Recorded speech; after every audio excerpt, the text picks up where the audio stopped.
Trumps izteica stingru brīdinājumu līderiem, kuri mēģina pārbaudīt ASV vairākos frontēs vienlaikus.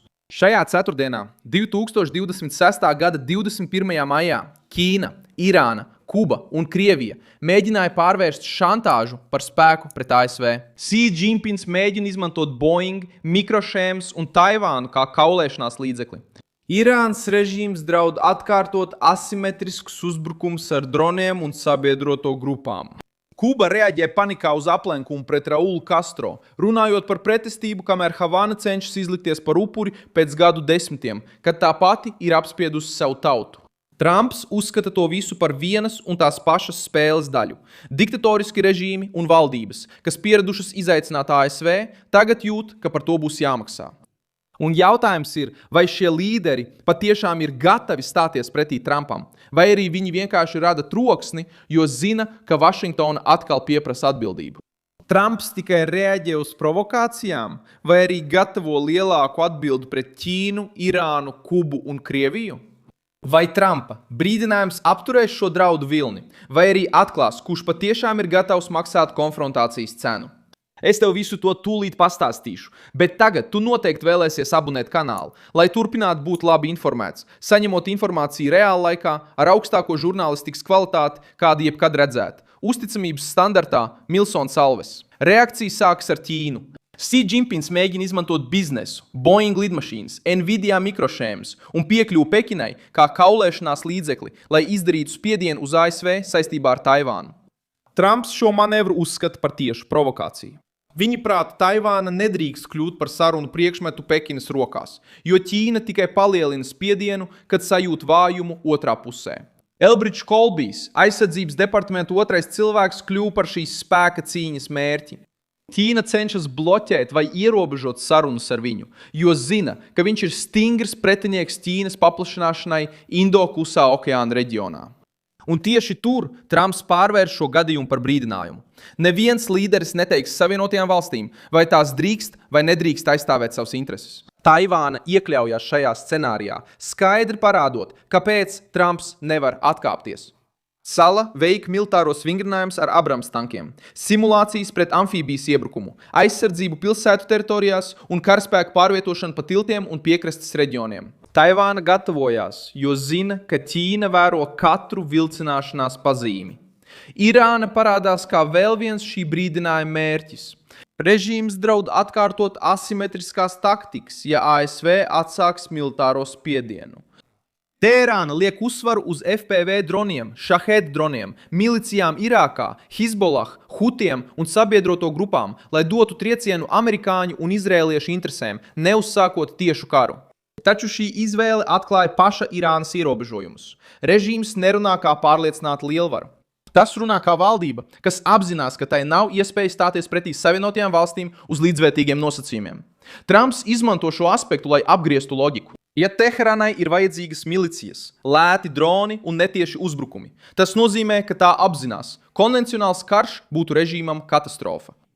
Irānas drona industrija arī ir kļūst par centrālo bažu avotu. Montāžas līnijas Teherānā, sadarbība ar Krieviju, Kaspijas jūras izmantošana kā savienojuma ceļš un mācības, kas gūtas no kara Ukrainā, parāda, ka ASV ienaidnieks savieno savas tehnoloģijas.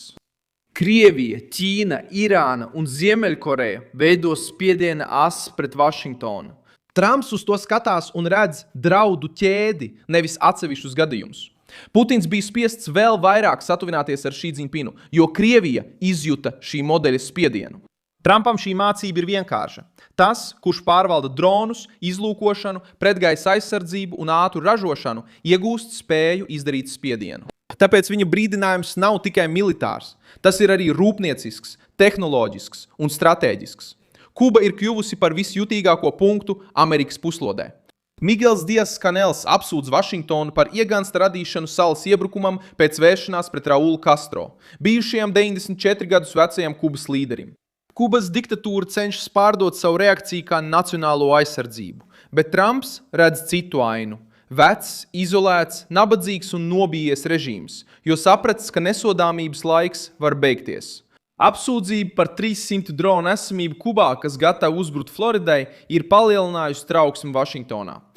Šī informācija izraisīja diskusijas, arī tāpēc, ka vietējās amatpersonas paziņoja, ka viņiem nav tieši apstiprinājumi par šo risku.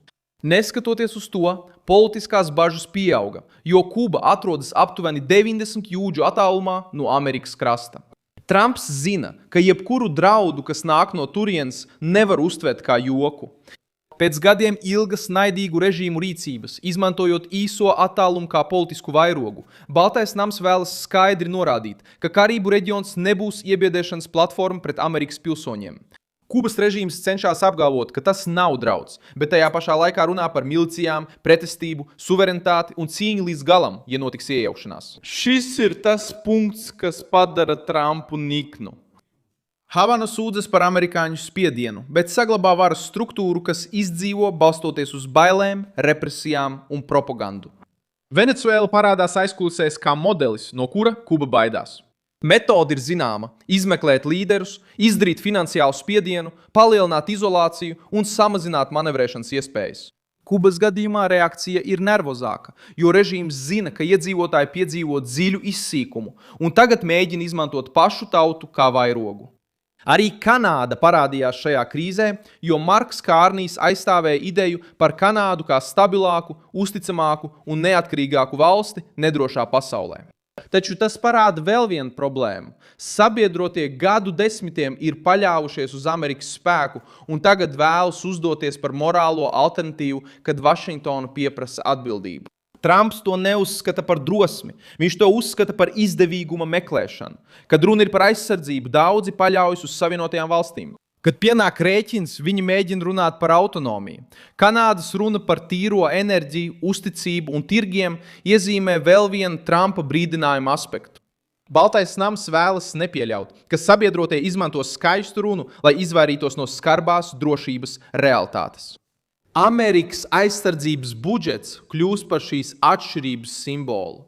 Kamēr pretinieki runā par to, kā panākt vairāk ar lētiem ieročiem, Trumps raugās uz militāro mašīnu, kas var pārsniegt $1 triljonu robežu, un saprot, ka problēma nav resursu trūkumā. Viņa prāt, lēti droni var nodarīt kaitējumu, taču tie neaizstāja globālo vadību, jūras floti, satelītus, lidmašīnu bāzes, kuģus, izlūkošanu, rūpniecību un spēju reaģēt vairākos reģionos vienlaikus. Līderi, kas draud Trumpam, to zina, tāpēc viņi izmanto asimetrisko karu. Irāna izmanto milicijas, Ķīna izmanto tirdzniecību un Taivānu. Kuba izmanto propagandu un bailes no iebrukuma. Krievija izmanto aliansi ar Pekinu un naidīgu režīmu atbalstu. Katrs cenšas uzbrukt no malām. Trumps atbild vēršoties uz centru. Tie, kas izaicinās Amerikas intereses, saskarsies ar sankcijām, militāru spiedienu, tehnoloģisko blokādi, diplomātisko izolāciju un pastiprinātu atbalstu strateģiskajiem sabiedrotajiem. Izraēla saprot šo loģiku labāk nekā daudzas rietumu valdības. Amerikas Savienotās valstis jau gadiem ilgi ir ielenktas ar grupējumiem, kas izmanto lētas raķetes, tuneļus, dronus un netiešus uzbrukumus, lai novājinātu daudz pārāku militāro spēku. Taivāna novēro to pašu formulu Indo-Klusā okeāna reģionā. Persijas līču valstis arī raugās uz Irānu ar šādām bažām. Runa nav tikai par lielu karu. Runa ir par to, lai nepieļautu, ka mazāki un agresīvāki režīmi pārvērš pastāvīgas provokācijas par pieņemtu rutīnu. Trumps cenšas izbeigt šo rutīnu. Viņa dusmas nerodas no paškontroles trūkuma, bet gan no apziņas, ka naidīgi līderi ir uztvēruši pacietību kā vājumu. Tagad reakcija atkal ir kļuvusi par spēles centrālo daļu. Un līderi, kuri agrāk runāja skarbi, tagad sāk rūpīgi izvērtēt katru soli, jo Baltā nama ir skaidri norādījusi, ka provokācijas, šantāža un draudi netiks uzskatīti par diplomātiju. Es esmu Milsons Alves Globāli, un mans mērķis ir katru dienu sniegt tev patiesu un precīzu informāciju.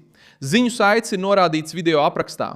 Nospied patīk šim video, abonē kanālu un beigās ieskaties komentāros, lai vēl vairāk iesaistītos Milsona Alvesa kopienā.